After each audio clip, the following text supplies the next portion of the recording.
les droits et les pouvoirs de l'usufruitier et du nu propriétaire. Les droits et les pouvoirs de l'usufruitier et du nu propriétaire dépendent de la nature du bien sur lequel repose le démembrement de propriété. Et on commence par les propriétés foncières rurales et les forêts. En ce qui concerne les propriétés foncières rurales, l'exploitation agricole constitue un tout, une universalité de fait. Et les droits de l'usufruitier, eh bien, c'est d'exploiter, de cultiver, de jardiner, de récolter le fruit de son travail, de percevoir les fermages, de résilier le bail.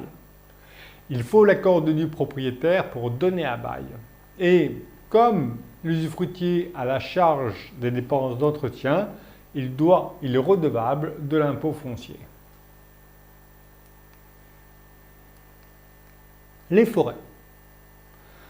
Les forêts, eh bien, les droits de l'usufruitier et donc du nu propriétaire varient selon l'usage constant, les pratiques locales, les usages des anciens propriétaires, la nature de la forêt. Et s'il s'agit de la nature de la forêt, on distingue les taillis d'une part, c'est-à-dire les arbres issus de rejets de souches, et les futés, les grands arbres issus de semis ou de plants. Pour les taillis, l'usufruitier a droit aux coupes ordinaires. Pour les futés, il a droit aux coupes régulières. Sinon, en ce qui concerne le futé, l'usufruitier n'a droit à rien. Il peut tout juste aller ramasser les branches d'arbres tombées, par exemple, et puis c'est tout.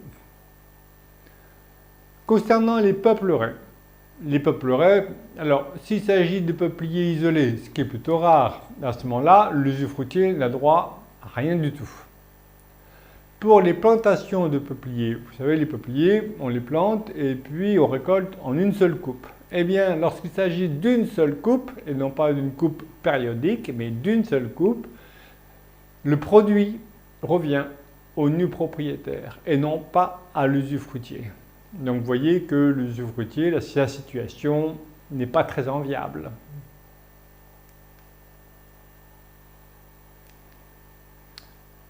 L'immeuble. Sur un immeuble, quels sont les droits et les pouvoirs de l'usufruitier et donc du nu propriétaire? L'usufruitier, il a droit aux fruits, à l'usus, au fructus. Donc, il peut utiliser l'immeuble pour son propre usage. Il peut également le louer et en percevoir le revenu.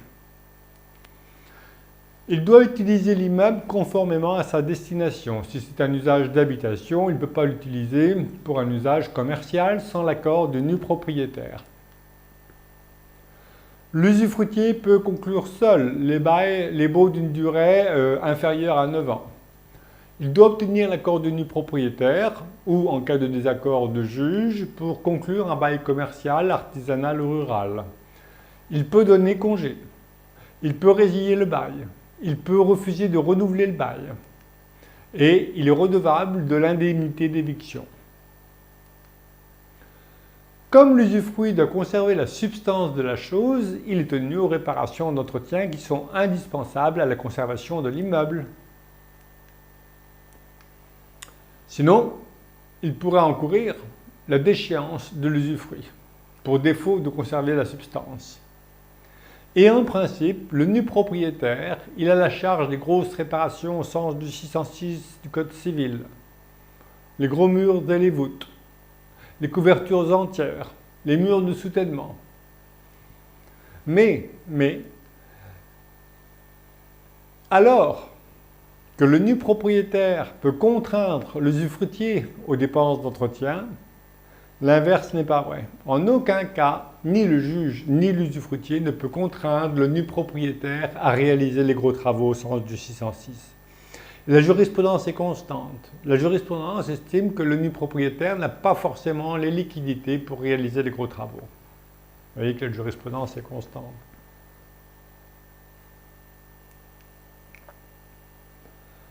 Donc voici une des jurisprudences de 2013.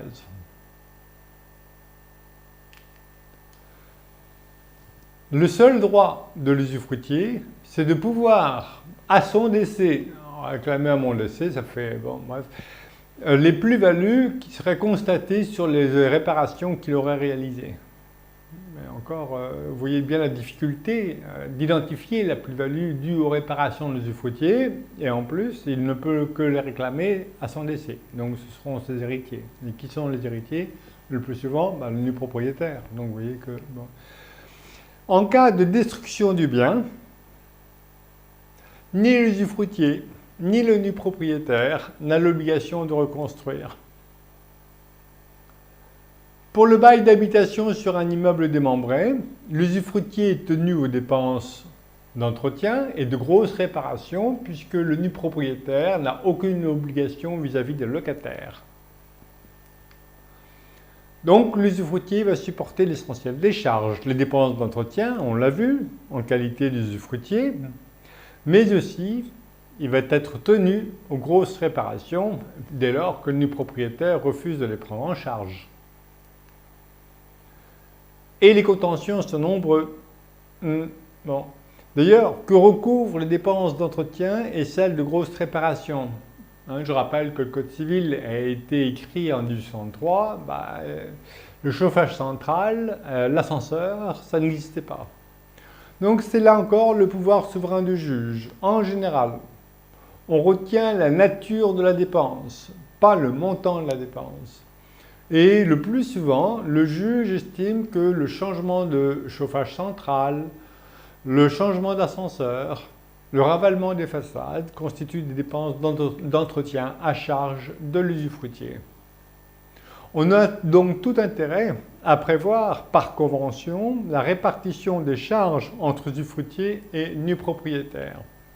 La jurisprudence et la loi autorisent les conventions dérogatoires. Mais, vous voyez bien que le nu propriétaire peut s'opposer à signer la convention. Donc, vive la société civile.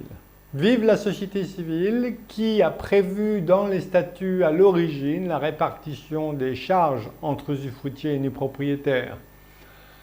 Il faut qu'elle soit prévue à la rédaction des statuts. Pourquoi? Parce que si la modification statutaire est soumise à l'accord des nus propriétaires, elle le sera soumise, parce qu'en aucun cas on ne peut accroître les engagements d'un associé sans son consentement, elle risque aussi de refuser de signer les statuts. Donc, les parents, les futurs donateurs ont tout intérêt à créer une société et à préciser la répartition des charges, quitte à ne pas appliquer cette répartition-là si elle est plus favorable ensuite au nu propriétaire, et ensuite de donner la nue propriété des parts aux enfants. Donc, arrête à Bordeaux, les statuts de la société civile ont justement permis de faire échec à l'éventuel refus du nu propriétaire de réaliser les gros travaux au sens du 606 du Code civil. L'immeuble en copropriété, qui participe aux assemblées? L'usufruitier ou le nu propriétaire? Sauf règle du syndic contraire, l'usufruitier et le nu propriétaire doivent être représentés par un mandataire unique. Et seul le mandataire vote aux assemblées.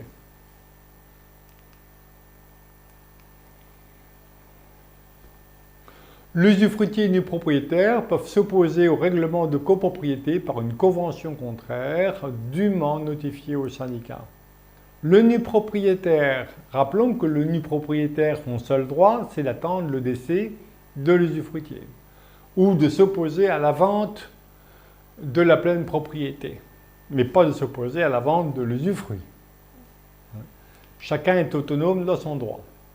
Le nu propriétaire a la charge des grosses réparations, mais on l'a vu précédemment. En aucun cas, il ne peut être contraint ni par l'usufruitier ni par le juge à réaliser les gros travaux au sens du 606 du Code civil. La fin du démembrement sur un immeuble. Éventuellement, bien sûr, on l'a vu, le décès de l'usufruitier, mais ce peut être aussi la vente de l'immeuble démembré. Donc la vente, ou l'apport par exemple, donc la vente met fin au démembrement de propriété, 621 du Code civil, sauf accord des parties pour reporter le démembrement de propriété. Donc, voilà. Et dès lors qu'on vend l'immeuble, la règle, c'est la répartition du prix de vente entre usufruitier et nu propriétaire. Et cette répartition-là doit être faite selon la valeur dite économique. J'y reviendrai. Il n'y a pas du tout d'obligation de remploi dans la vente d'un immeuble démembré, sauf si les parties, tous les usufruitiers et nus propriétaires s'accordent bien sûr à réinvestir les liquidités dans l'acquisition d'un autre bien démembré.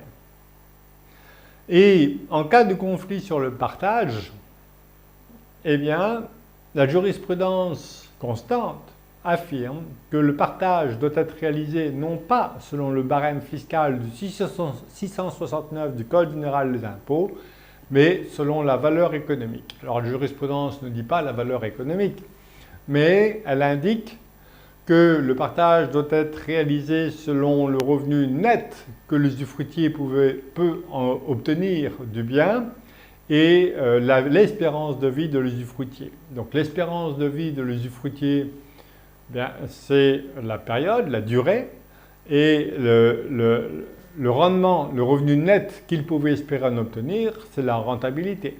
Donc on a bien la valeur économique qui dépend des flux futurs sur une période donnée, et ici sur la période viagère.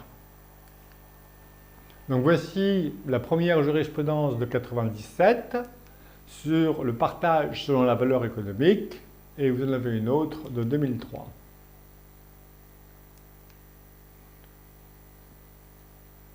Fonds de commerce, droits et pouvoirs de l'usufruitier et du nu propriétaire sur le fonds de commerce. Un fonds de commerce, il est composé d'éléments corporels et incorporels, enseigne, le nom commercial, le droit au bail, la clientèle, l'achalandage. Et le fonds, là aussi, est considéré comme un tout, une universalité. On ne considère pas l'élément par élément, mais la globalité.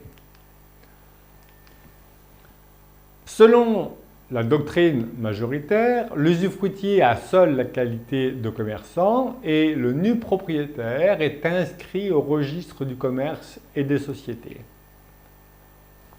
L'usufruitier a bien sûr droit aux bénéfices, il peut appréhender les bénéfices du fonds, mais après déduction des amortissements nécessaires au maintien, au renouvellement du matériel. Sinon, un sous-investissement pourrait être considéré comme un abus de jouissance. Rappelons que l'usufruitier est tenu de conserver la substance de la chose. L'usufruitier peut, comme c'est considéré comme une universalité, l'usufruitier peut aliéner, vendre, céder, réemployer un bien qui compose le fonds de commerce. Mais s'il le vend, comme on verra pour le portefeuille d'un portefeuille de valeur mobilière, il a l'obligation de remployer les fonds. Il ne peut pas employer les fonds à des fins personnelles. L'usufruitier exploite seul le fonds de commerce. Il doit maintenir la substance de la chose. En cas de refus de renouvellement du droit au bail par le propriétaire, eh bien, c'est l'usufruitier qui a droit à l'indemnité d'éviction. Et comme c'est une somme d'argent, l'indemnité d'éviction, c'est un démembrement subi, un quasi-usufruit subi, le quasi-usufruit légal. 587 du Code civil, l'usufruitier, il a le droit de consommer ses liquidités pour ce qu'il veut. Pas forcément, bien sûr, pour le fonds de commerce, mais à titre personnel. Le démembrement prend fin. Eh bien, si la valeur du fonds a progressé, l'usufruitier ou ses héritiers n'ont pas droit à la plus-value. Et en cas de moins-value, le nu propriétaire subit la perte de la valeur, sauf bien sûr si cette perte de valeur est la suite d'un défaut d'entretien de la part de l'usufruitier. Les meubles. Pour les meubles, donc le mobilier, le matériel audiovisuel, les œuvres, les véhicules, l'usufruitier peut se servir librement des meubles Mais là, il n'est pas tenu de conserver la substance qui va se perdre avec l'usure normale et le temps. Simplement, il ne peut pas vendre le meuble sans l'accord du nu propriétaire. Portefeuille de valeurs mobilières. Un portefeuille de valeurs mobilières, on va considérer d'abord les droits économiques sur les actions ou parts sociales. L'usufruitier, il a droit aux dividendes, c'est-à-dire à la part des bénéfices distribués. Le nu propriétaire, c'est lui qui a la qualité d'associé. Donc il a droit éventuellement aux actions gratuites distribuées, aux actions provenant de l'exercice d'un droit préférentiel de souscription. En ce qui concerne les obligations, l'usufruitier, il a droit au coupon, au crédit d'impôt. Et pour les SICAV de capitalisation, les OPCVM de capitalisation, alors la doctrine est divisée, mais peu importe si la doctrine est divisée, là encore, le Code civil n'a pas... les OPCVM, les organismes de placement collectif de valeurs mobilières, n'existaient pas en 1803. Et donc, dès lors qu'elle capitalise, il n'y a pas de revenus, donc l'usufruitier, il ne peut rien appréhender du tout. Un PEA. Le PEA ne peut pas faire l'objet d'un démembrement, il prend fin au décès de son titulaire. Un portefeuille de valeurs mobilières est considéré comme un tout, une universalité. Et le démembrement ne s'exerce pas sur chaque titre, mais sur l'ensemble du portefeuille.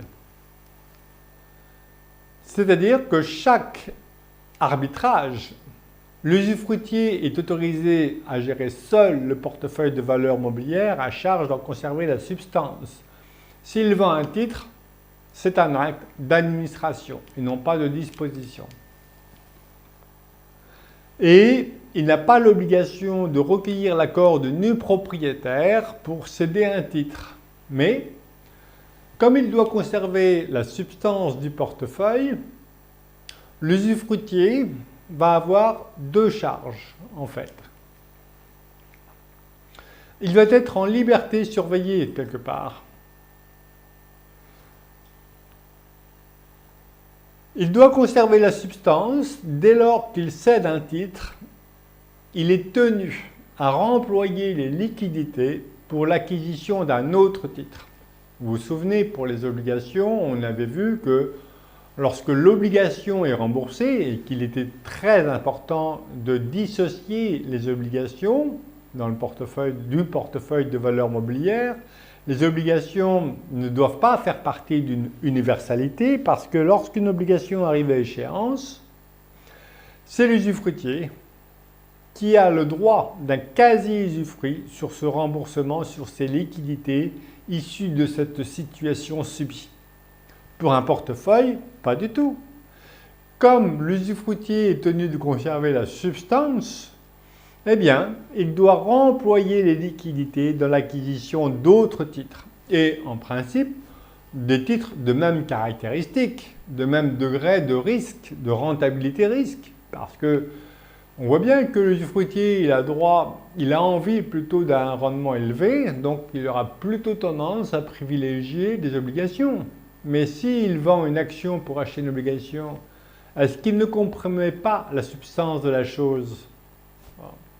Sans aller jusque-là, il doit réemployer les liquidités provenant des titres cédés dans l'acquisition d'autres titres. La deuxième obligation de l'usufruitier, c'est informer le nu propriétaire de ce réinvestissement. Or, on sait bien que la plupart des banques, encore de nombreuses banques, n'adressent le relevé qu'à l'usufruitier. Ça a changé, mais ça reste vrai quand même. Donc les deux obligations de l'usufruitier, remplacer aussitôt les liquidités dans l'acquisition d'autres titres et communiquer au nu propriétaire toute information concernant l'évolution du portefeuille. Là aussi, on a tout intérêt à prévoir les droits et les obligations des parties dans une convention. Donc attention au suivi également. Attention au suivi, il y a tout intérêt aussi à ouvrir un compte démembré usufruit nue propriété. Je sais bien que l'informatique dans les banques, quelquefois un peu difficile, et on voit, quelquefois je vois des comptes Inde. Je dis c'est quoi ce compte Inde? Ben oui, il y a 3 cases, on ne pouvait pas mettre usufruit, donc on a mis Inde comme indivision. J'ai dit attendez, c'est grave. Pourquoi? Parce que l'administration fiscale, au moment du décès, elle va considérer que c'est un compte en indivision. Alors que, souvenez-vous, lorsque c'est un compte usufruit, les sommes portées sur le compte usufruit, en principe, lorsque l'usufruit décède, eh bien, il y a reconstitution de la pleine propriété aux mains du nu propriétaire sans impôt. Là, avec ces bêtises informatiques, c'est l'informatique, si vous voulez, on n'y peut rien. Bon, eh bien, on va avoir une deuxième taxation au droit de mutation à titre gratuit. Donc, je vous ai mis les précautions à prendre.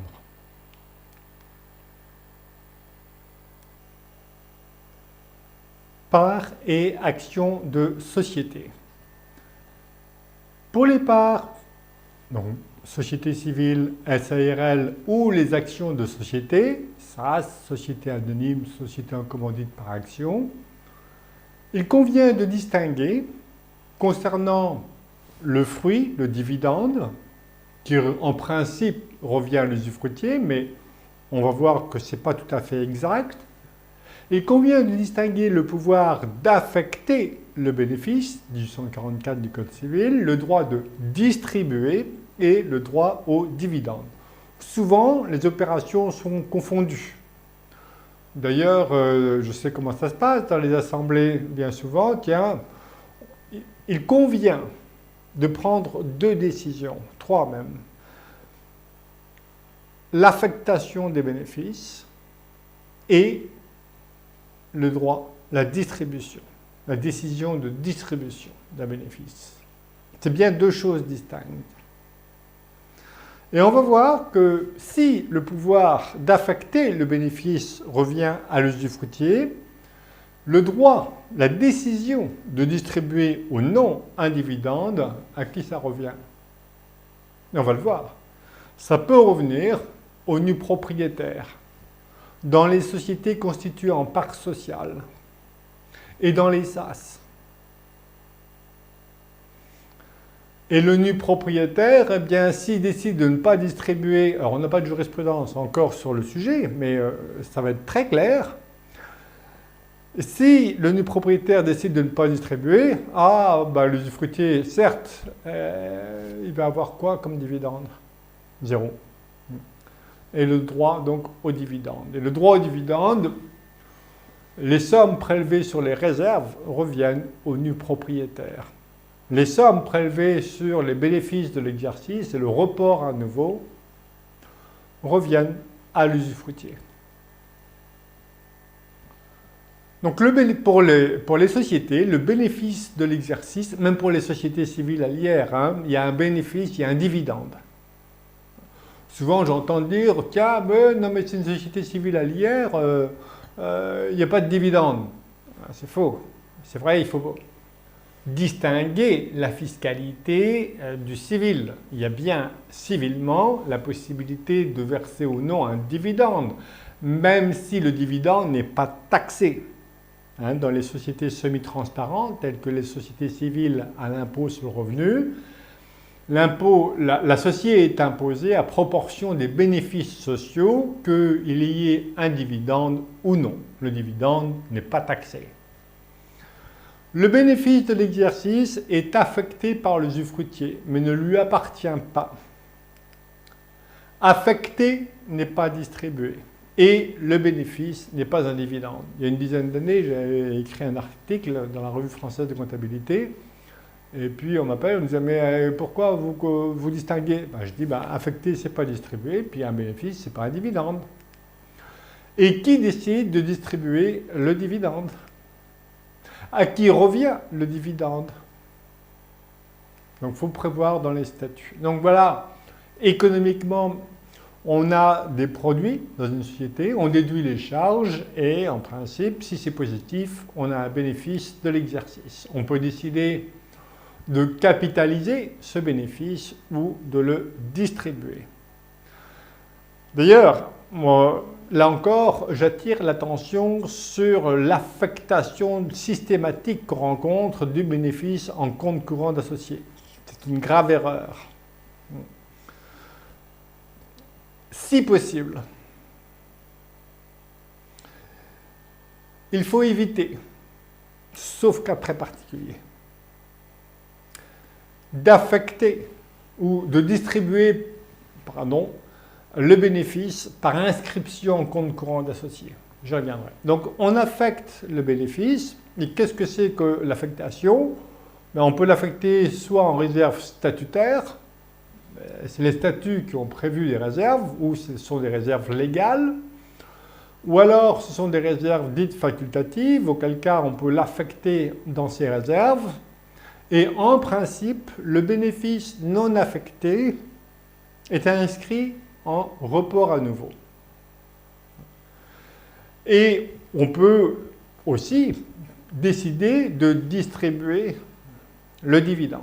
Et on distribue le dividende soit par des liquidités ou en nature, par exemple la remise de parts ou d'actions, ou la remise d'un immeuble qui appartient à la société, c'est déjà un gros dividende, ou alors par inscription au compte courant d'associé. Et je reviens sur l'erreur d'affecter, de distribuer par imputation en compte courant d'associé. Pourquoi? Parce que si j'impute en compte courant d'associé, et notamment des comptes courants d'associés appartenant aux parents, je n'ai pas transmis. Alors que si je capitalise le résultat en report à nouveau, on verra qu'il faut plutôt en report à nouveau qu'en réserve, et bien à ce moment-là, j'ai transmis dès lors que je transmets les parts aux enfants. Que ce soit l'usufruitier, je sois usufruitier ou que les enfants soient pleins propriétaires, je vais enrichir les donataires, mes héritiers. Sinon, si j'impute le bénéfice en compte courant, donc je passe par la case distribution, ça revient dans mon patrimoine, et si je décède, le compte courant est pleinement imposable au droit de mutation à titre gratuit. Donc attention aux habitudes. Distinction entre bénéfices et dividendes. Affecter, distribuer est le droit au dividende. Affecter n'est pas distribué, un bénéfice n'est pas un dividende. Le Code de commerce le prévoit très clairement dans l'article L232-12 du Code de commerce. Après constatation de l'existence de sommes distribuables. Donc si on constate les sommes distribuables, c'est déjà qu'on a procédé préalablement à l'affectation du bénéfice de l'exercice. Donc 1, on affecte.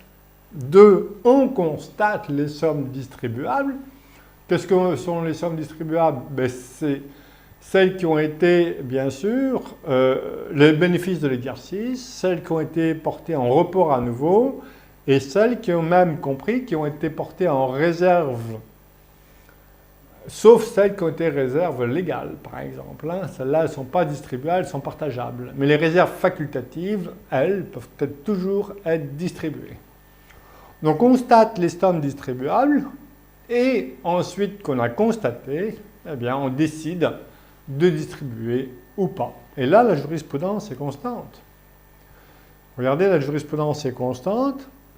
Les bénéfices réalisés par une société participent de la nature de fruits, dès lors que leur attribution sous forme de dividendes, lesquels n'ont pas d'existence juridique avant l'approbation des comptes et la constatation par l'Assemblée de l'existence de sommes distribuables et de la détermination de la part du bénéfice attribuée à chaque associé. Le fruit non né, donc, le fruit qui par essence revient à l'usufruitier, le fruit ne naît qu'à partir de la décision prise en Assemblée de distribuer. Avant, non. Il n'y a pas. l'usufruitier n'a aucun droit sur le bénéfice.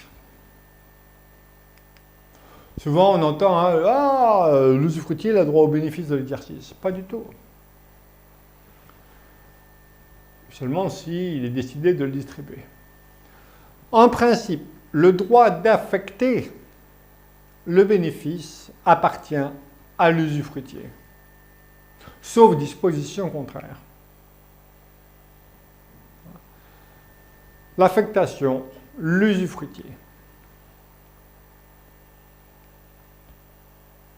Alors, on a le Code du commerce qui vient déroger à cette règle, hein, puisque les dispositions spéciales l'emportent sur les dispositions générales. Donc le Code de commerce, disposition spéciale, dit que pour les sociétés anonymes et les sociétés en commandite par action, que l'usufruitier a le droit de voter pour les décisions qui appartiennent à l'Assemblée générale ordinaire et le nu propriétaire à l'AG extraordinaire, sauf décision contraire, sauf clause contraire. Donc, voilà, pour les sociétés anonymes et les sociétés en commandite par action, puisque l'usufruitier il a le pouvoir aux AGO, c'est lui qui décide d'affecter, sauf clause contraire. Et l'article 1844, alinéa 3, a été modifié en 2019 avec l'intention du législateur, avant, le pouvoir d'affecter par l'usufruitier était d'ordre public. On ne pouvait pas priver l'usufruitier du droit d'affecter le bénéfice. Maintenant, on peut. Donc, l'intention du législateur, ça a été d'assouplir justement cette liberté statutaire entre les pouvoirs de l'usufruitier et du nu propriétaire. Évidemment, si les statuts ne précisent rien, c'est la loi qui s'applique. Ce qui est intéressant, c'est que cette réforme de l'article 1844 alinéa 3 et 4, c'est qu'il consacre le fait que participer, ce n'est pas voter. On ne peut pas priver maintenant un associé et l'usufruitier du droit de participer aux décisions collectives. Je dis décision collective, puisque l'Assemblée, ça ne concerne que la SARL, la société anonyme et la société en commandite par action, hein, l'Assemblée générale ordinaire et l'Assemblée générale extraordinaire.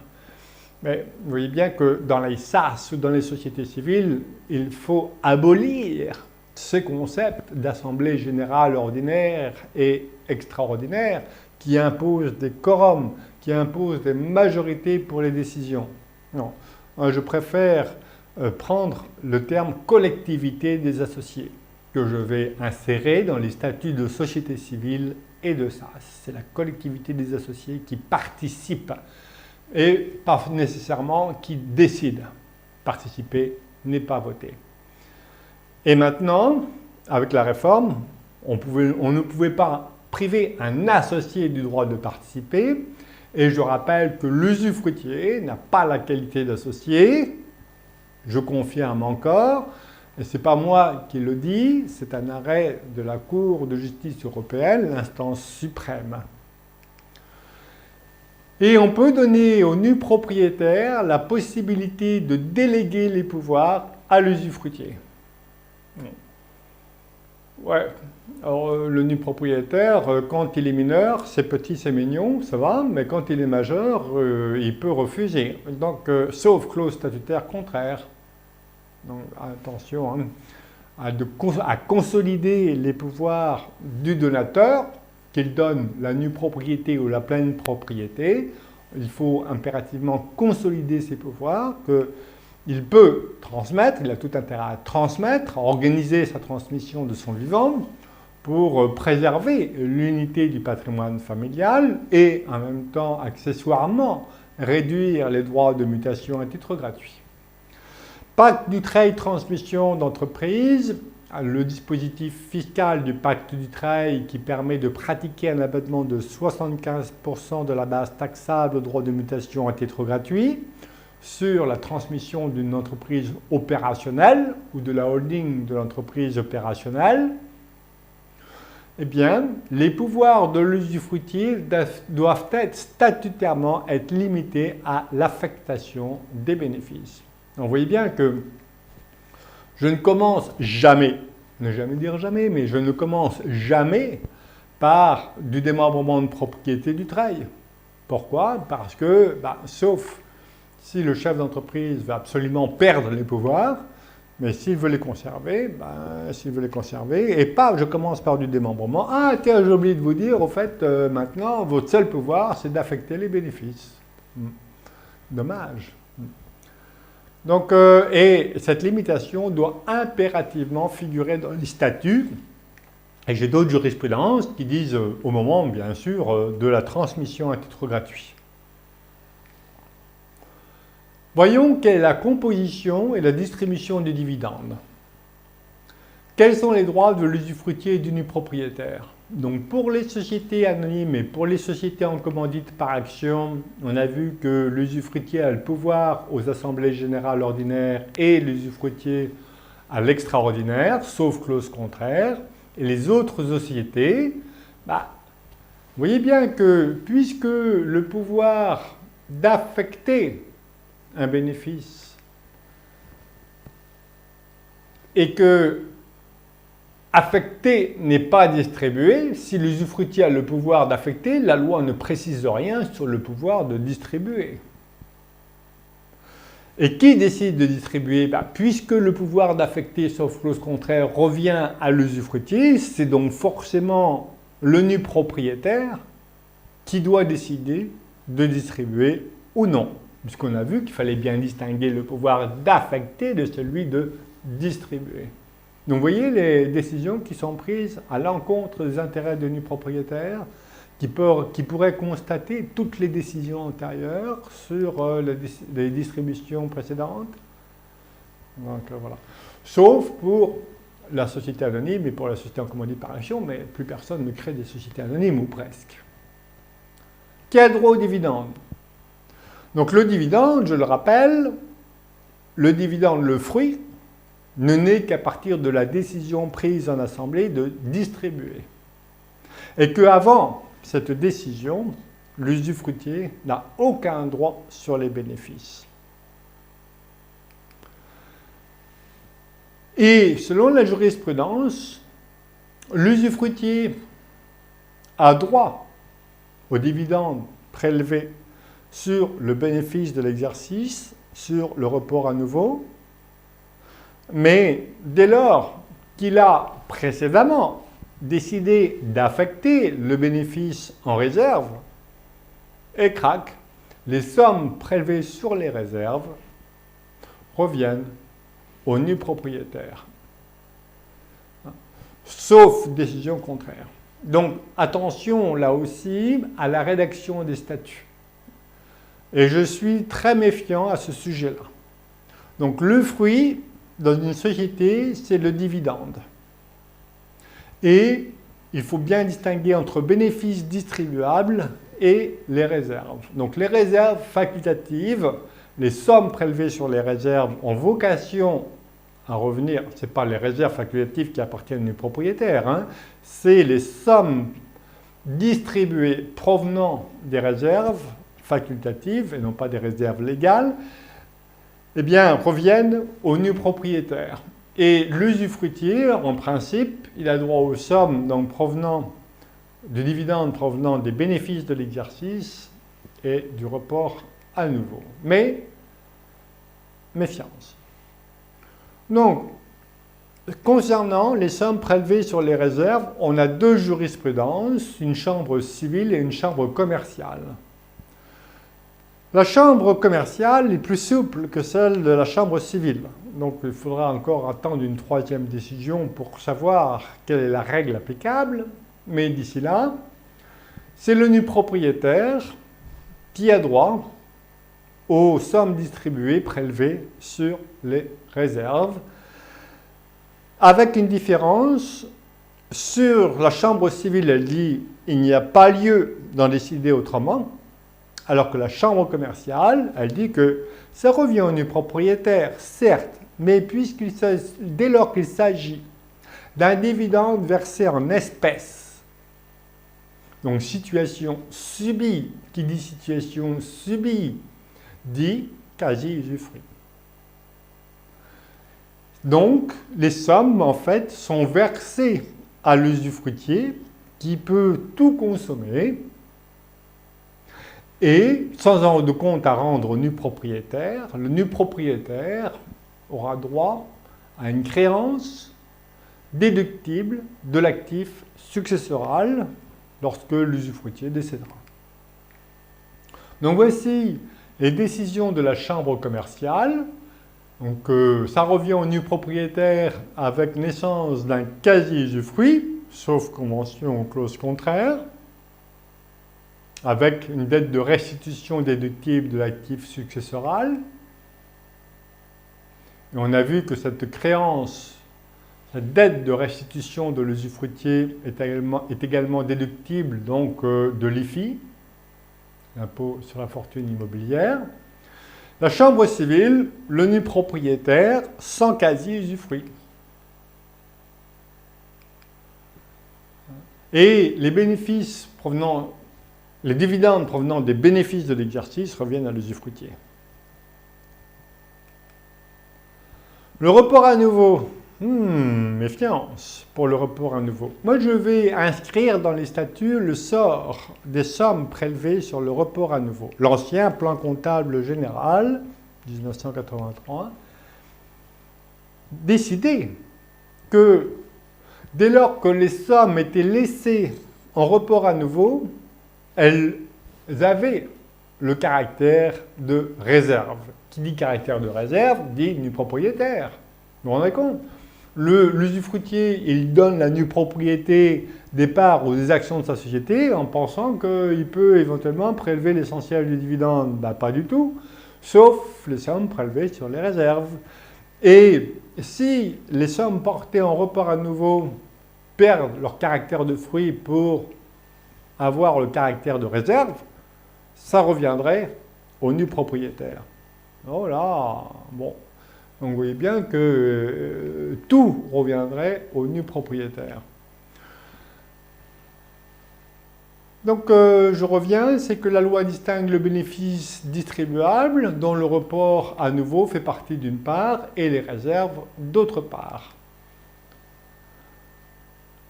Le report à nouveau n'a pas la nature de réserve en principe. Le report, mais ça c'est encore dans les idées, parce que l'expérience des anciens comptes, en fait, dans l'ancien plan comptable général, le report à nouveau provenait des sommes non affectées. Dès lors qu'une somme n'est non affectée, elle est portée en report à nouveau. Mais maintenant, dans mes statuts, j'inscris que les sommes dont il n'est pas décidé de l'affectation, par nature, elles sont affectées en report à nouveau. Et c'était une décision d'affectation en report à nouveau. Et que cette décision empêche la qualification de réserve. J'inscris que le report à nouveau, en cas de démembrement de propriété, les sommes prélevées sur le report à nouveau ont vocation à revenir à l'usufruitier. Voilà. Alors, vous voyez que voici l'ancien plan comptable général. Le report à nouveau, dès lors qu'il était laissé comme ça pendant 1 an ou 2 ans, avait le caractère de réserve. Alors, vous voyez, c'est l'ancienne jurisprudence de 1955. Mais méfiance. Pourquoi ? Parce que, selon certains, si les sommes sont portées en report à nouveau, ça a le caractère de réserve. Donc, à mon avis, il faut dépoussiérer ces gens-là, on va dire ça comme ça. Parce que la comptabilité publique, elle dit lorsqu'un résultat excédentaire est inscrit en report à nouveau, L'affectation du report à nouveau, notamment dans les réserves, doit se faire au cours de l'exercice suivant. Donc si ce n'est pas fait, c'est considéré comme une réserve. Mais ça ne concerne que la comptabilité publique et non pas la comptabilité commerciale. Donc vous voyez que inscrivons tout, prévoyons tout dans les statuts. Si les sommes proviennent d'une réduction de capital et non pas d'une distribution ici, de bénéfices provenant de bénéfices ou de report à nouveau de réserve, mais simplement d'une réduction de capital, eh bien la réduction de capital, ça revient au nu propriétaire parce que le nu propriétaire a la qualité d'associé. Donc attention à l'affectation du résultat. À inscrire dans les statuts que l'affectation en report à nouveau est une décision justement de porter les sommes en report à nouveau et non pas en réserve. Et arrêtons dans les sociétés civiles semi-transparentes, à l'IR, d'inscrire le bénéfice en compte courant d'associé. Ce n'est pas favorable à la transmission. Le nu propriétaire peut-il être privé de dividendes? Non, pas complètement. Donc voilà, le nu propriétaire a la qualité d'associé, pas l'usufruitier. Donc je cite l'instance suprême ici, qui disent oui, c'est pas encore. D'ailleurs, on l'a vu dans les travaux préparatoires d'une certaine loi récente, que oui, la question n'est pas tranchée, disent un député. Mais si elle est tranchée, Cour de justice de la communauté européenne, faut arrêter. Bon.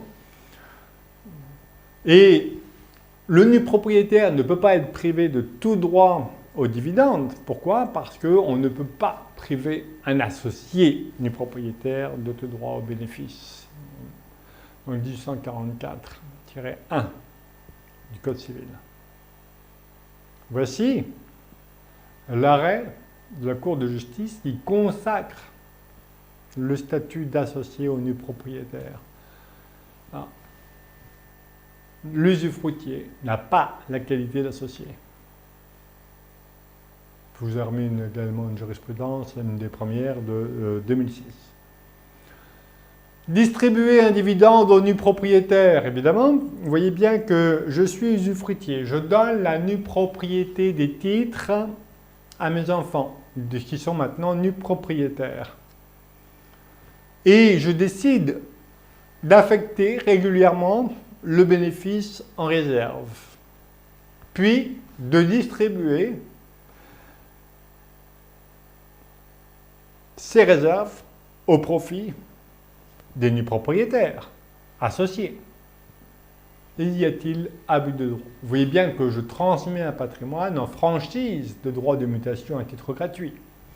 Il peut y avoir une imposition de dividendes si la société est à l'IS. Il n'y a pas d'imposition de dividendes si la société est semi-transparente à l'IR.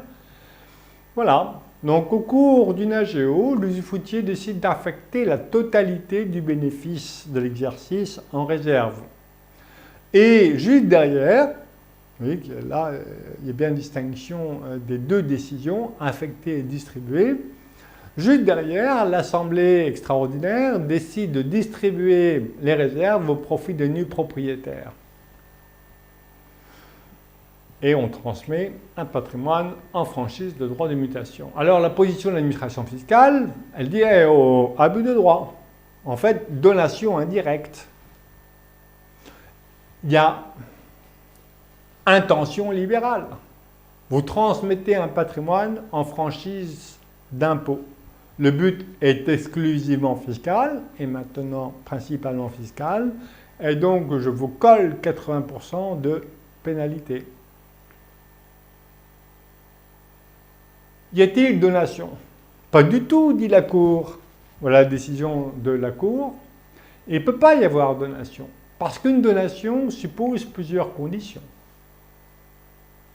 Posséder le bien. S'appauvrir. Une intention libérale. S'appauvrir. Le donateur doit s'appauvrir et le donataire doit s'enrichir. Mais la première condition, c'est qu'il faut posséder le bien pour pouvoir donner. Or, le fruit ne naît qu'à partir de la décision prise en assemblée de distribuer. Et que, avant cette décision-là, l'usufruitier n'a aucun droit sur les bénéfices. Donc, le fait de décider d'affecter ce bénéfice en réserve, ce n'est pas une donation, c'est une décision d'affectation. Ça ne lui appartient pas. Donc, il ne peut pas y avoir donation. Alors, vous voyez bien quand même que c'est vrai que même si l'administration a été déboutée, recourir à un schéma où je transmets à quelques titres à mes enfants en nue propriété et que je procède ainsi en affectant la totalité du bénéfice en réserve et crac, je distribue à mes enfants. Certes, ce n'est pas une donation, mais quand même, l'administration fiscale maintenant pourrait attaquer beaucoup plus facilement et notamment avec le but principalement fiscal. C'est pour ça que moi je fais l'inverse, c'est que je donne pratiquement tout à mes enfants. Et si je distribue au profit de mes enfants, c'est normal, puisqu'ils sont majoritaires en capital. D'ailleurs, si je retiens le dividende par une clause de répartition inégalitaire à mon profit, alors que je suis minoritaire en capital, je favorise l'administration fiscale, puisqu'il est fort probable que j'ai un taux d'imposition plus élevé que ceux de mes enfants. Mais surtout, si je viens à décéder, les sommes non consommées seront taxables au droit de mutation à titre gratuit. Donc, s'il n'y a pas d'appauvrissement, il ne peut pas y avoir de donation. Telle est la décision de la Cour. D'ailleurs, l'administration fiscale, elle admet une répartition inégalitaire de dividendes, même dans sa BOFIP. Et en ce qui concerne les sociétés semi-transparentes, telles que les sociétés civiles allières, elle affirme que l'usufruitier est imposable. Il n'a pas le droit, parce que, à la rigueur, c'est la règle fiscale qui est précisée dans BOFIP.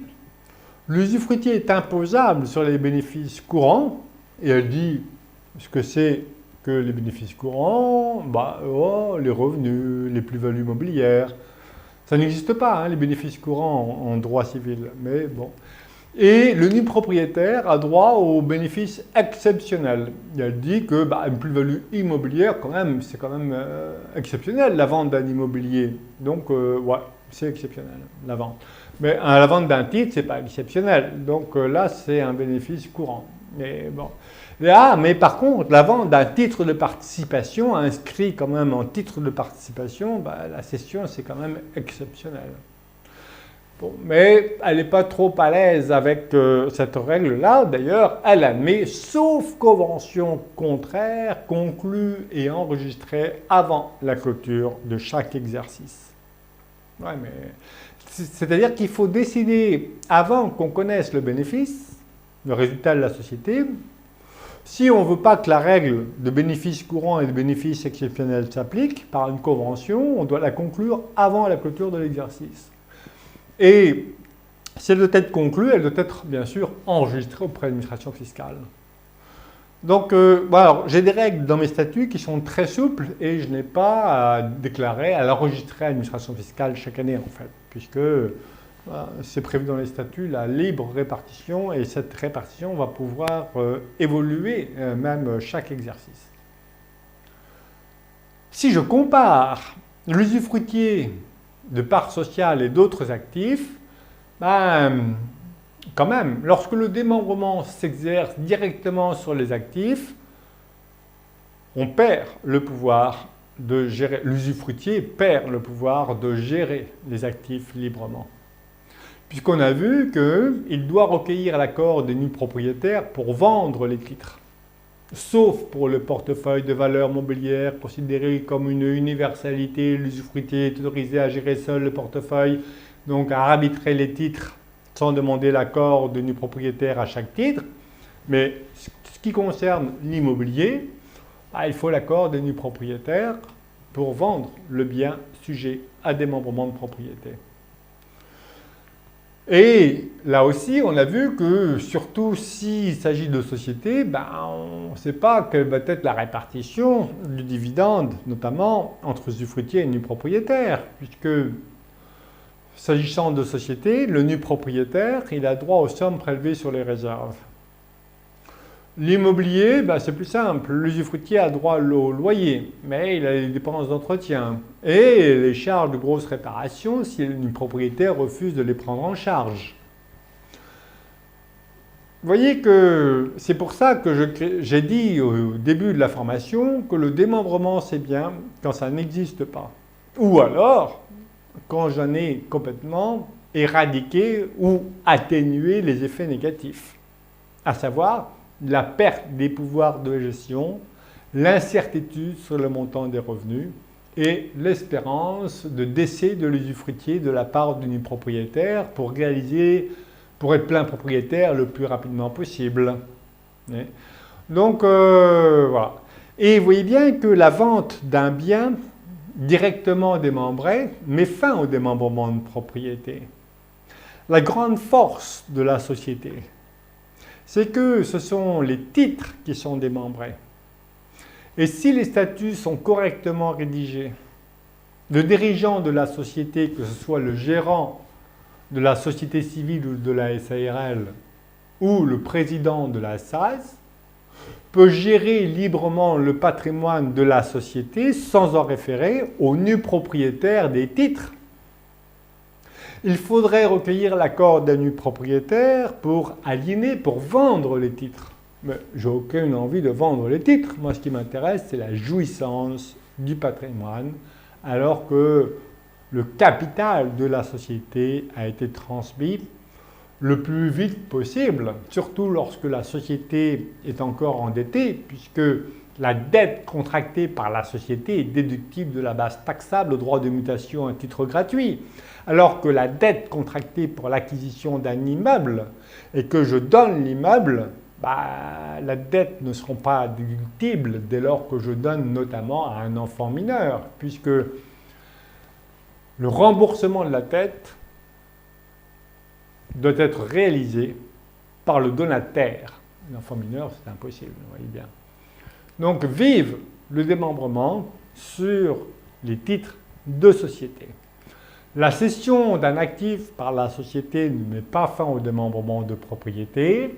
Et moi, dirigeant, non seulement dirigeant, mais en plus majoritaire en droit de vote pour les décisions soumises à la collectivité des associés, je prends toutes les décisions pour gérer librement le patrimoine de la société. Et par une clause de répartition inégalitaire du résultat, donc du dividende, 844.3 du Code civil.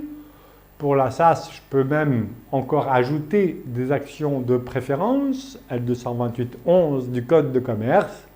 Bien que minoritaire en capital, je peux prélever la majeure partie du dividende sans pouvoir priver durablement un associé de tout droit au bénéfice et donc au dividende.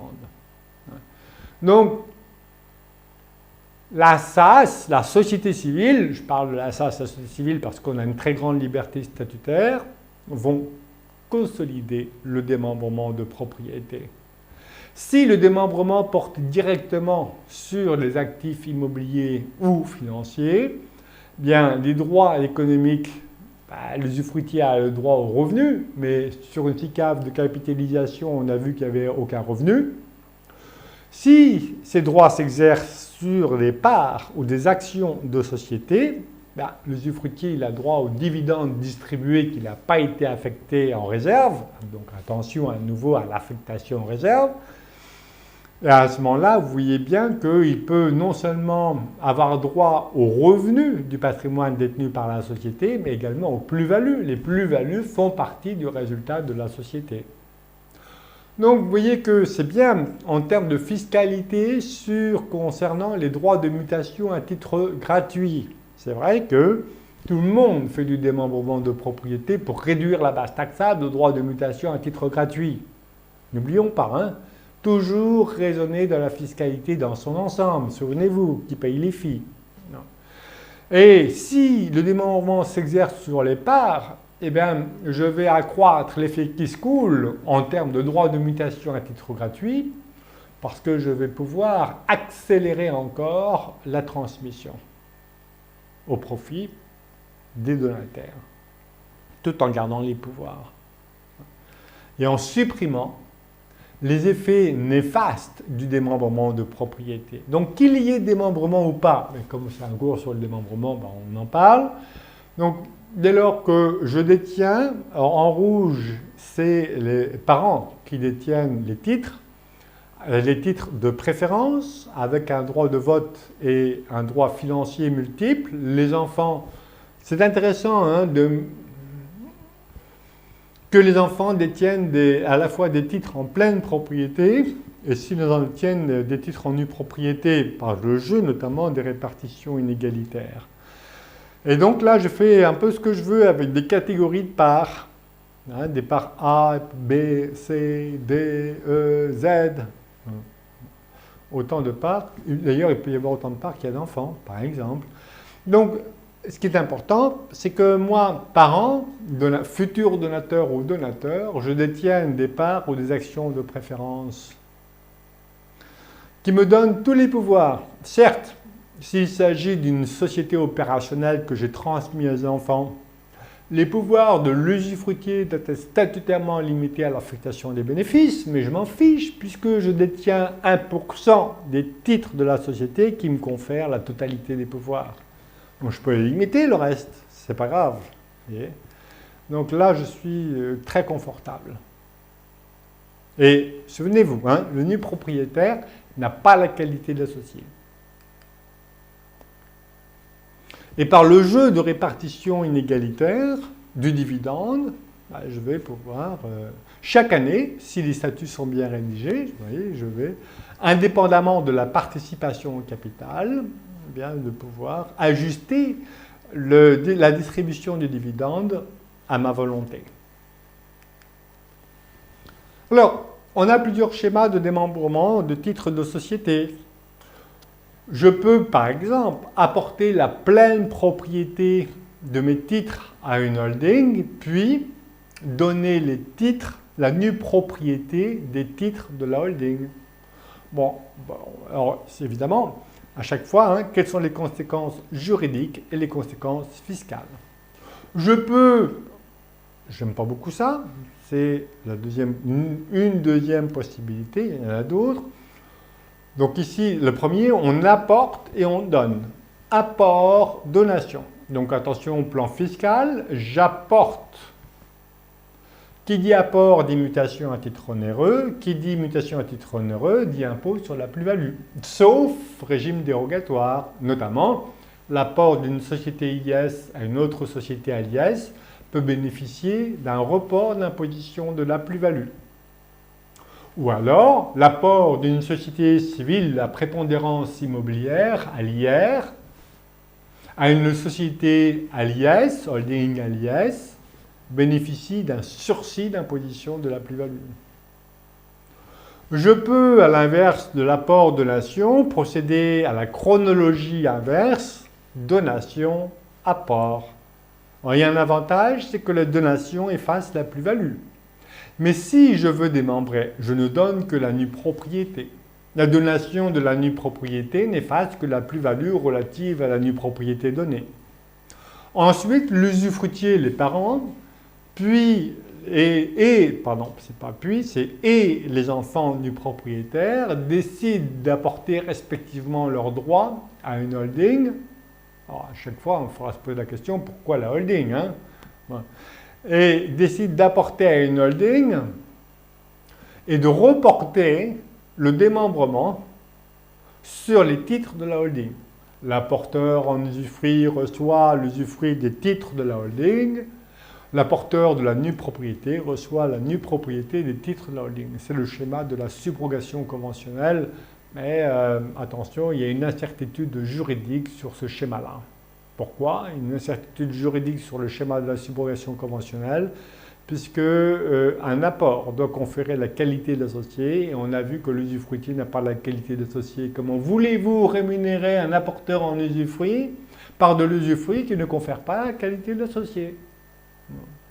On utilise, ouais, c'est pas grave, c'est juridique, il n'y a pas de risque. Ça dépend.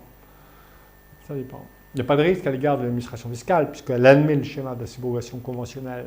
Mais le risque, il est où? Le yen, il peut être qui? Le nu propriétaire. Tiens, papa, tiens, j'invoque la nullité de la société. Paf. Ah, tiens. Ouais. Alors, on peut avoir aussi, donc ici, le quasi-usufruit.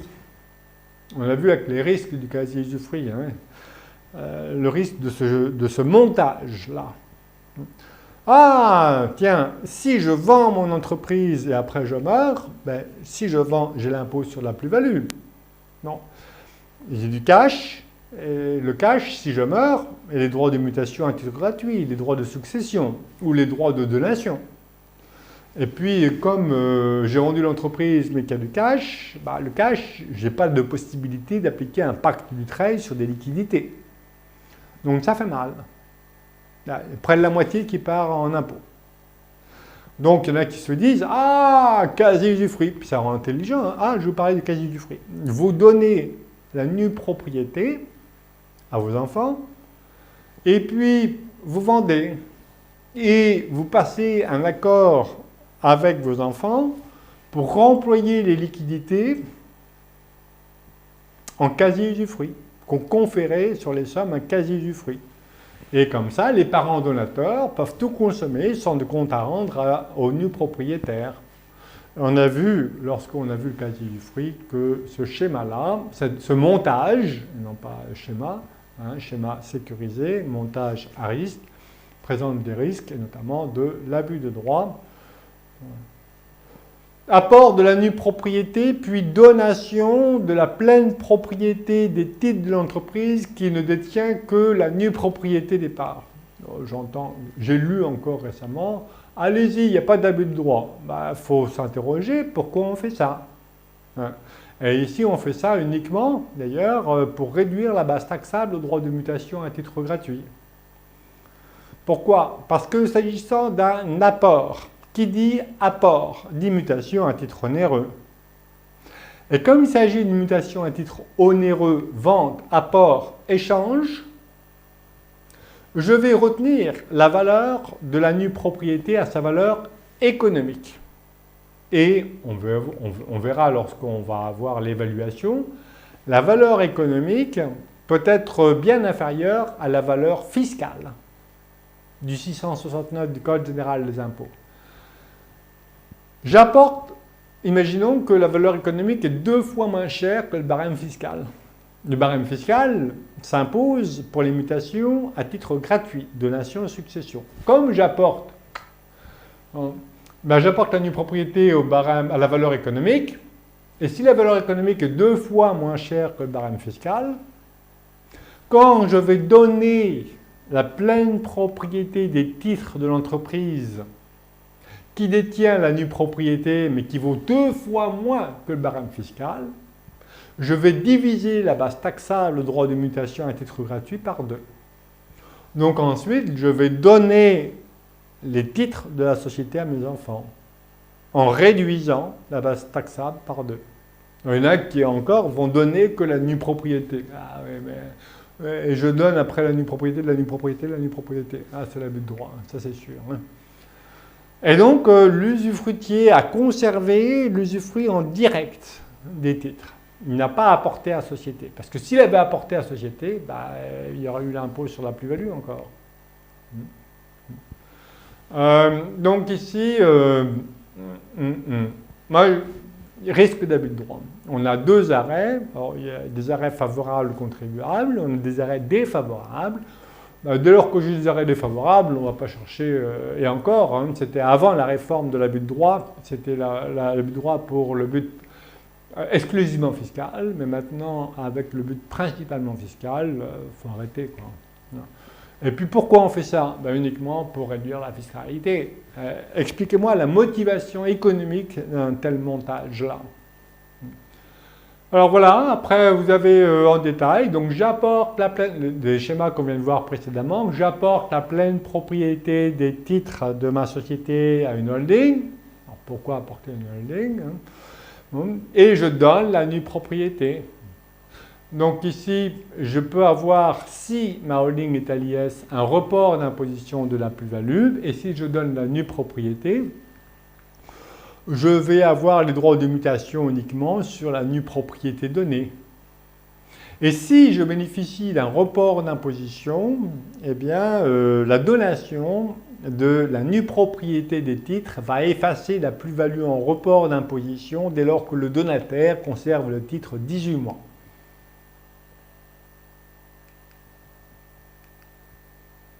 Donation de la nue propriété puis report du démembrement de propriété sur la holding bénéficiaire de l'apport. Donc c'est le schéma de la subrogation conventionnelle. On a vu que la donation de la nue propriété efface la plus-value relative à la nue propriété donnée. Mais attention, l'apport de l'usufruit est sujet à l'impôt sur la plus-value, sauf application du report d'imposition de la plus-value. Et on va optimiser la fiscalité puisque ce report va s'éteindre au décès de l'usufruitier. Bon. Mais on a une incertitude juridique donc sur ce schéma dit de la subrogation conventionnelle puisqu'on a vu qu'un apport doit conférer obligatoirement la qualité d'associé, l'usufruitier n'a pas la qualité d'associé et donc la société pourrait être déclarée nulle. Alors l'administration fiscale elle décrit la fiscalité du schéma de la subrogation conventionnelle, mais quand même elle ajoute, attention, hein, cette modalité n'est pas contraire aux règles du droit civil, elle n'interdirait pas, en pratique, toute condition étant, vous voyez, elle prend des précautions quand même. Hein. Mais moi ce qui m'importe, c'est ce que dit la jurisprudence. Et notamment, la doctrine, par une réponse ministérielle de la justice de 2000, elle dit cette question n'a jamais été tranchée, donc elle est à risque. Et enfin, une troisième solution, c'est l'apport de la nue propriété à société dans le but de réduire la base taxable du droit de mutation à titre gratuit. Et là, on est en plein dans l'abus de droit. Voilà. Alors, le schéma est le suivant. Je vais prendre un exemple. J'ai 55 ans. 55 ans. La nue propriété et le bien, j'ai un immeuble qui vaut 200. La valeur fiscale de la nue propriété est de 50% à 55 ans. Donc base taxable, DMTG, droit de mutation à titre gratuit, la base taxable, c'est ça. Imaginons que l'immeuble rapporte, la rentabilité est de 6% l'an. Alors, ce qu'on verra au moment de l'évaluation de l'usufruit et de la nue propriété, ce qu'il faut savoir, c'est que le barème fiscal du 669 du Code général des impôts, il est issu du calcul de la valeur économique avec une rentabilité annuelle de 3% l'an.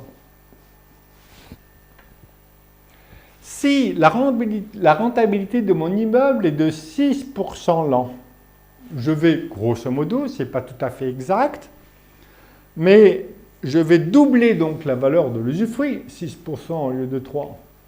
Donc je vais doubler la valeur de l'usufruit et réduire par 2 la valeur de la nue propriété. Donc au lieu d'avoir une valeur de 100, parce que j'ai 55 ans, la valeur économique de la nue propriété est de 50. Je donne la nue propriété, je commence par la chronologie donation de la nue propriété, base taxable 100. Je fais l'inverse. J'apporte la nue propriété de mon immeuble à une société civile. mutation à titre onéreux. Ici, c'est une mutation à titre gratuit de donation. On a recours obligatoire à l'application du 669 du Code général des impôts. Mais ici, comme j'apporte, c'est une mutation à titre onéreux, je peux m'affranchir du barème fiscal pour retenir l'évaluation économique. Je dois même retenir l'évaluation économique. Et donc, à ce moment-là, ma nue propriété qui a une rentabilité de 6% l'an, 50. Donc, vous voyez, j'apporte la nue propriété à une société base taxable 50, puisque ensuite, je vais donner la pleine propriété des titres de la société qui détient la nue propriété. La base taxable sera de 50 au lieu de 100. Donc, c'est pour ça que je divise la base taxable par 2. Il y en a qui vous disent pas d'abus de droit. N'importe quoi. Hein. Les conseillers ne sont pas les payeurs. Allez, vous pouvez y aller, il n'y a pas de risque. Expliquez-moi l'intérêt de l'opération. Alors, on vous dit oui, c'est une société, c'est très intéressant patrimonialement. Ouais, mais je peux avoir un abus de droit également. Pourquoi? Parce que même attaquer et être civilement, puisque 1732 du Code civil, une société est instituée entre associés en vue de partager le bénéfice. Il est où le bénéfice ici? La nue propriété d'un immeuble, avec des charges. Alors, il n'y a pas de bénéfice. Donc vous voyez que même la création de la société, elle pourrait être contestée. Donc pas de risque, je rigole.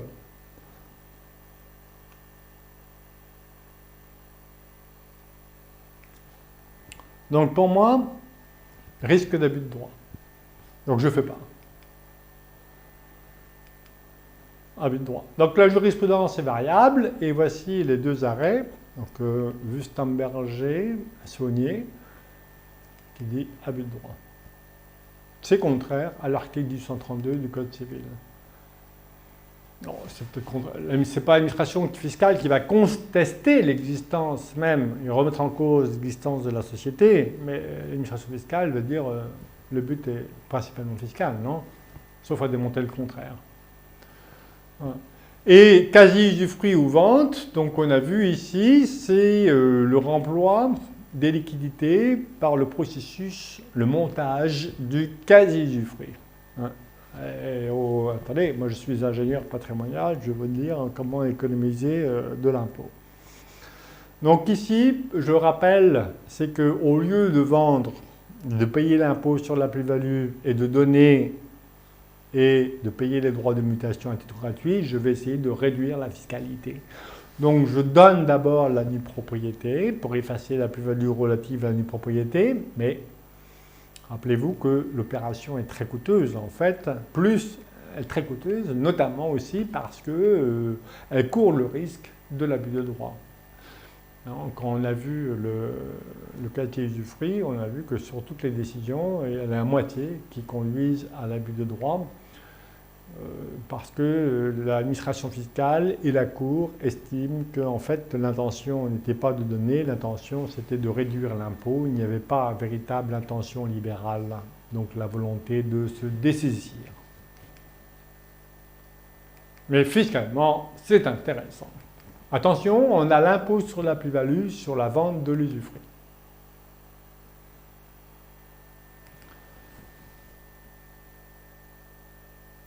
Produit de l'intermédiation bancaire et financière. Donc les livrets d'épargne, les codévis, les livrets d'épargne populaire, l'usufruitier a droit aux intérêts crédités. Donc, contrairement au contrat de capitalisation, il y a des intérêts, et donc l'usufruitier a droit aux intérêts versés. Bons et contrats de capitalisation. Alors, on a vu que la doctrine est divisée, mais il faut bien écrire quand on fait des recherches, certes, mais concrètement, il n'y a aucun revenu, et donc l'usufruitier n'a aucun droit. Alors, les ingénieurs... Non, je plaisante. Certains chercheurs et trouveurs ont dit tiens, on a un contrat de capi, ça peut être intéressant, les contrats de capitalisation, mais comme l'usufruitier n'a aucun droit, on va passer une convention d'usufruit sur le contrat de capitalisation. Il ne faut pas rêver. Donc je reprends, la doctrine est divisée, mais on s'en fiche. Concrètement, l'usufruitier, il n'y a pas de revenu, il a droit à rien.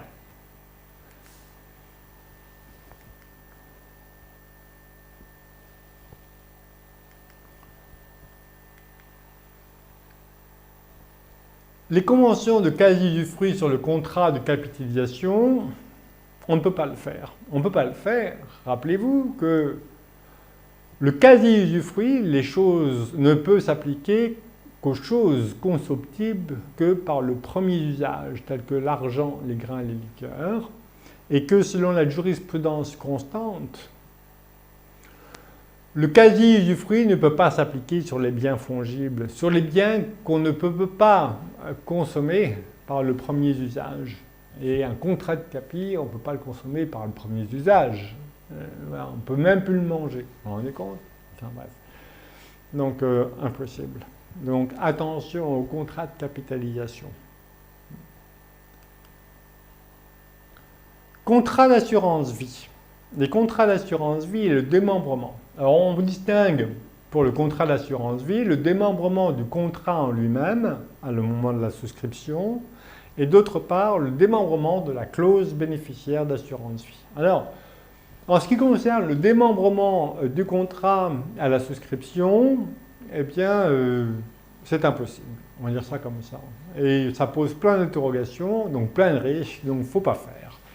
On peut, par contre, recourir au démembrement de la clause bénéficiaire du contrat d'assurance vie. Alors, j'ai développé le démembrement du contrat à la souscription. Ça peut être très intéressant lorsque l'usufruitier a pour objectif d'avoir des revenus et le nu propriétaire décide d'investir et disposer de la pleine propriété au moment du décès de l'usufruitier.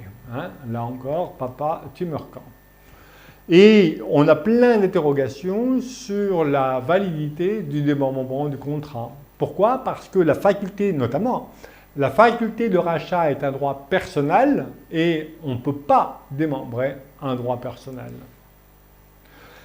D'autre part, les bénéficiaires sont désignés conjointement par l'usufruitier et le nu propriétaire. Mais est-ce que l'usufruitier peut-il désigner un bénéficiaire? Je ne crois pas. Au plan fiscal, quel est le régime applicable au retrait? Est-ce que l'administration fiscale ne serait pas tentée de taxer tous les retraits en termes de revenus? Si l'usufruitier ne procède pas à des rachats, je ne pense pas que le risque existe, mais n'y a-t-il pas de donation indirecte au profit de nu propriétaire? Est-ce que, quelque part, il n'est pas en train de renoncer à son droit?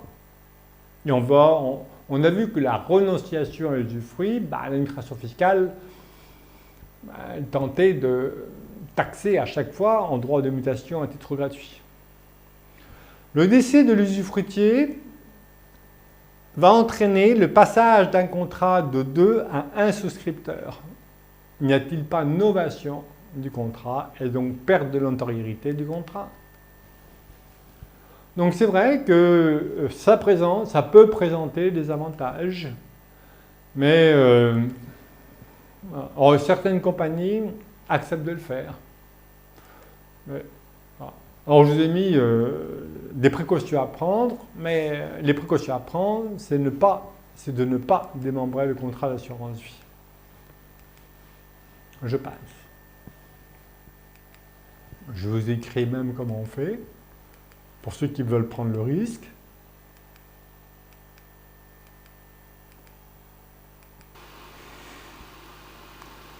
Démembrement de la clause bénéficiaire du contrat d'assurance vie.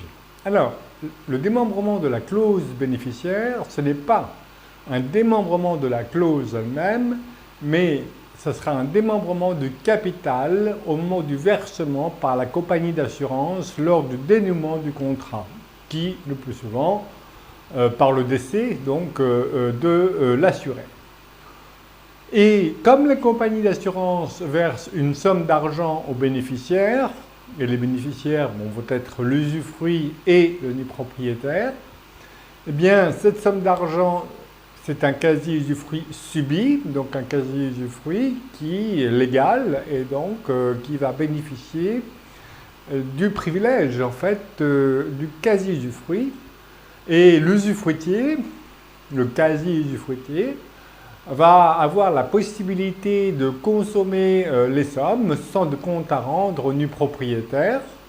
Bien sûr, en principe, l'usufruitier, il a l'obligation de rendre à son décès.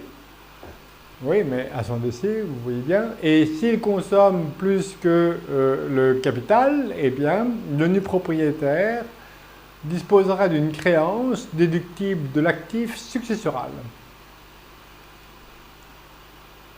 Avantage du démembrement de la clause bénéficiaire, transmettre au profit de deux personnes successivement, au l'usufruitier, puis au nu propriétaire. L'usufruitier, on peut penser au conjoint survivant, et le nu propriétaire, les enfants, voire en faisant un saut de génération, les petits-enfants. Et le conjoint va bénéficier, le conjoint quasi-usufruitier va bénéficier bien sûr d'une liberté, d'une autonomie totale sur la gestion des sommes versées par la compagnie d'assurance vie. Les nus propriétaires sont soi-disant protégés, notamment par la créance de restitution.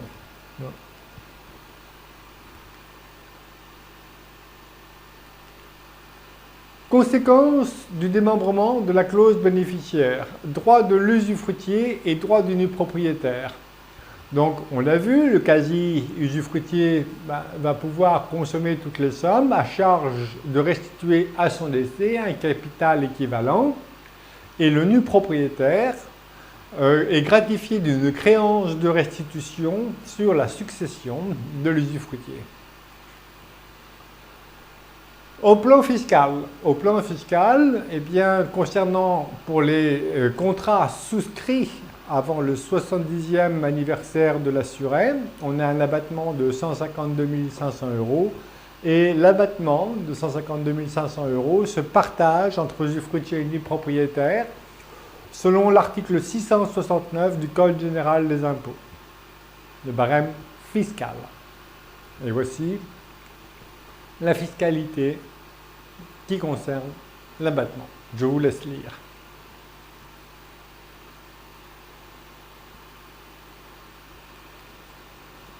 Et l'exemple. Donc, partage de l'abattement, on suppose que la valeur fiscale de l'usufruit est de 30%, mais la valeur de rachat du contrat est de 1 million d'euros. Et on a ici la répartition de la fiscalité et voilà, de la valeur économique également, notamment du montant de la créance de restitution. L'usufruitier est ici, dans la plupart des cas, exonéré. Pourquoi? Parce que si c'est le conjoint survivant est exonéré non seulement des droits de succession, et ici, il s'agit des droits d'assurance vie. Je vous ai mis un exemple de la clause bénéficiaire démembrée. Monsieur a souscrit un contrat d'assurance vie avant ses 70 ans. Bénéficiaire, son épouse, pour l'usufruit et ses enfants pour la nue propriété. Le contrat vaut 100 000 € au moment du décès de l'assuré, et à ce moment-là, le contrat est transmis en franchise de droit. Le conjoint survivant quasi-usufruitière a la libre disposition des capitaux, et si plus tard Madame décède, l'usufruit s'éteint, deux situations possibles, soit le quasi-usufruit n'a consommé que les intérêts de la somme de 100 000 €, soit il a consommé plus et on suppose par exemple qu'il a mangé une partie du capital, 40 000 €, et il reste dans la succession 60 000 €. Si le quasi-usufruitier n'a consommé que les intérêts du capital, eh bien on a l'actif successoral capital 100 000, passif, dette de restitution 100 000, taxable 0. Si le quasi-usufruitier a consommé plus que le capital et il a mangé 40 000 €, il reste dans la succession 60 000, la dette de restitution constitue un passif successoral et le solde, 40 000, il va s'imputer sur l'autre des autres biens qui vont dépendre de la succession. Enfin, je vous ai mis un exemple de rédaction de la clause bénéficiaire démembrée.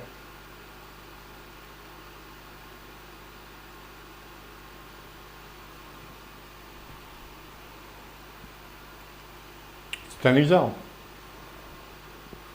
puisque vous savez que chaque clause doit faire l'objet d'une intention particulière pour les adapter aux objectifs du client. C'est pour ça que je défile sans commentaire, parce qu'on ne connaît pas les objectifs du client. Attention aux clauses toutes faites.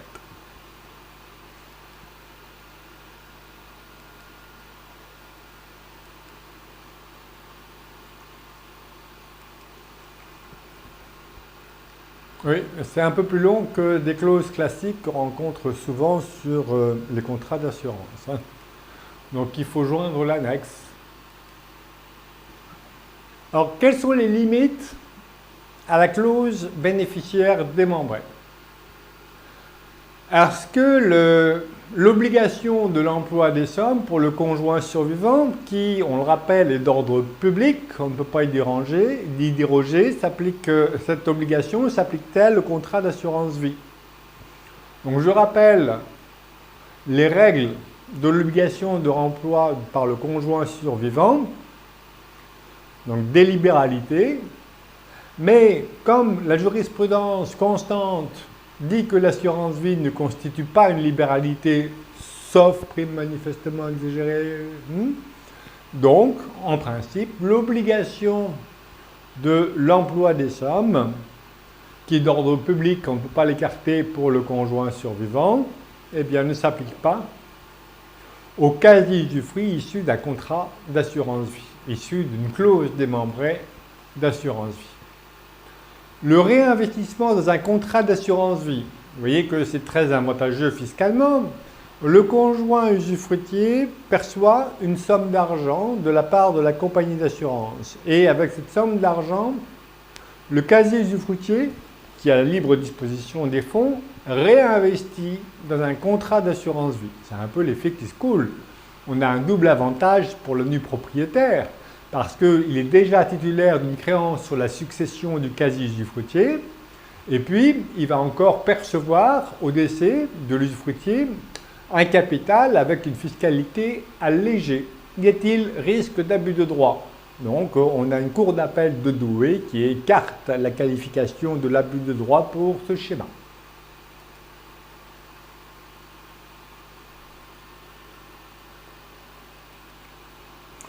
Recommandation, donc établir lors de la délivrance des capitaux par la compagnie une convention de quasi-usufruit, soit par acte notarié, soit par acte sous seing privé enregistré. Car je rappelle qu'il faut pouvoir rendre cette créance de restitution opposable auprès de l'administration fiscale.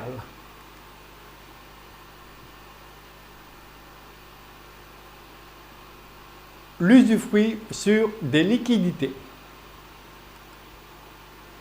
Alors, quasi-usufruit en principe. Situation subie, quasi-usufruit. Situation volontaire de la part de l'usufruitier ou du propriétaire, pas quasi-usufruit, sauf convention de quasi-usufruit. Donc, quasi-usufruit légal ou quasi-usufruit conventionnel. Le quasi-usufruit légal trouve sa source dans les actifs monétaires qui existent au jour du démembrement de propriété, ça veut dire le plus souvent lors du décès et le conjoint recueille l'usufruit sur toute ou partie de la succession. Le remboursement des créances, je rappelle l'exemple de l'obligation qui arrive à échéance et cette arrivée à l'échéance n'est pas due au fait de la volonté de l'usufruitier, mais du contrat obligataire. Donc situation subie, l'usufruitier exerce un quasi-usufruit sur ses actifs monétaires. Les indemnités liées à la perte matérielle ou juridique du bien, la compagnie d'assurance vie verse des liquidités à l'usufruitier, exercice d'un quasi-usufruit.